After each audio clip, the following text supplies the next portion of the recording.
بس عزیزان محترم، 28 رجب کی تاریخ امام حسین نے مدینہ ترک کر دیا۔ فرزند پیمبر کا مدینے سے سفر ہے، فرزند پیمبر کا مدینے سے سفر ہے، سادات کی بستی کے اجڑنے کی خبر ہے۔ مدینہ ویران ہو گیا، مدینے کی رونق ختم ہو گئی۔ حسین ابن علی جب چلے ہیں دربار کی جانب چلنے لگے، جب خط لکھ کے بلایا گیا کہ مولا آئیے بیعت کا مطالبہ کیا گیا ہے، امام جب تنہا جانے لگے، جناب زینب نے کہا اے حسین تنہا جانے نہیں دوں گی۔ بنی ہاشم کے 18 جوانوں کو بلایا، کہا کہ جاؤ حسین کے ساتھ چلے جاؤ۔ سب حسین کے ساتھ چلے گئے، مولا حسین دربار میں گئے اور کہنے لگے کہ جب میری آواز بلند ہو جائے تو اندر آ جانا۔ امام اندر گئے، اس نے بیعت کا مطالبہ کرنا شروع کیا۔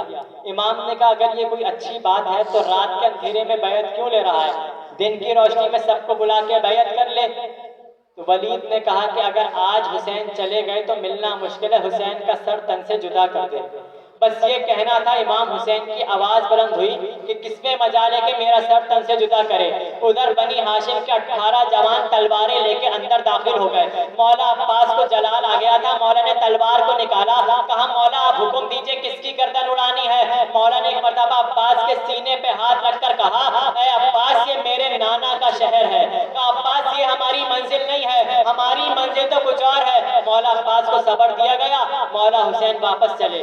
جب آئے نا امام حسین تو ایک مرتبہ رسول اللہ کی قبر پہ جانے لگے، قبر رسول پہ امام حسین آئے اور نانا کی قبر پہ آ کے لیٹ گئے اور آ کر کہنے لگے اے نانا مدینہ رہنے کے قابل نہ رہا، اے نانا جس مدینے میں حسین نے بچپنا گزارا تھا اب مدینے والے حسین کو مدینے میں رہنے نہیں دے رہے۔ قبر پہ لپٹ گئے اور حسین روتے روتے حسین کی آنکھ لگ گئی۔ اب جب آنکھ لگ گئی نا تو امام حسین کی آنکھ لگ گئی، خواب میں رسول اللہ آئے، امام حسین نے کہا کہ اے نانا اب مجھے اپنی قبر پہ لے لیجئے۔ نانا مدینے والوں نے رہنے نہیں دیا۔ اب جیسے اتنا کہا تو بعید نہیں نبی کا جواب آیا ہو اے حسین ابھی تو کربلا کی قربانی باقی ہے، ابھی تو اکبر کے سینے میں برچی لگنا باقی ہے، ابھی اصغر کے گلے پہ تیر لگنا باقی ہے، ابھی تو عباس کے شانوں کا کٹنا باقی ہے، ابھی تو قاسم کی لاش کے پامال ٹکڑے ہونا باقی ہے۔ ایک مرتبہ اپنے نانا کی قبر سے جب رخصت ہوئے نا حسین، رخصت ہونے کے بعد اپنی ماں کی قبر کی جانب چلنے لگے۔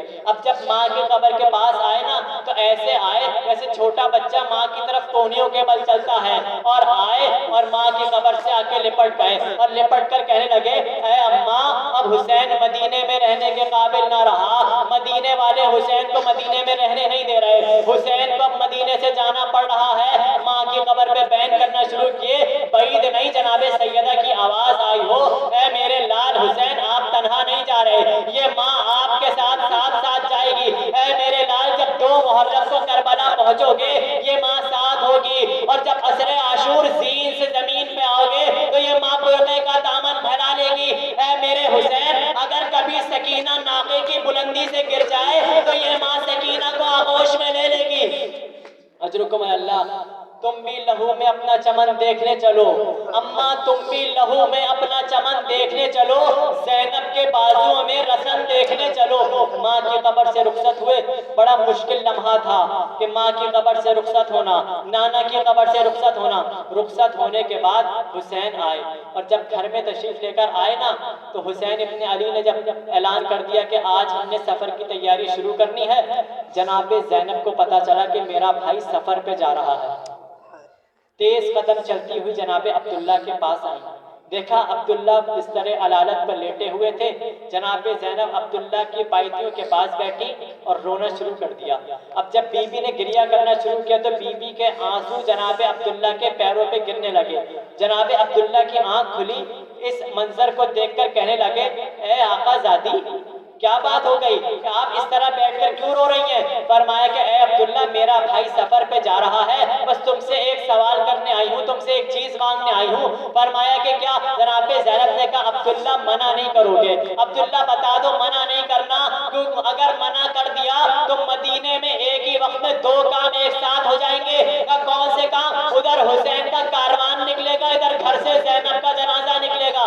فرمایا کہ میں اپنے بھائی کے بغیر نہیں رہ سکتی، میرا بھائی جا رہا ہے۔ عبداللہ میں بس اتنا نکاح کہنے آئی ہوں کہ مجھے اجازت دے دو میں چلی جاؤں۔ عبداللہ نے کہا زینب میں نے اجازت دے دی، جب آپ کے بابا نے نکاح نامے میں شرائط لکھوائی تھی تو ان شرطوں میں ایک شرط یہ بھی لکھوائی تھی کہ اگر کبھی حسین سفر پہ جائے اور زینب اجازت لینے آئے نا تو زینب کو نہ روکنا، زینب حسین کے بغیر زندہ نہیں رہ سکتی۔ اجازت مل گئی بیوی کو۔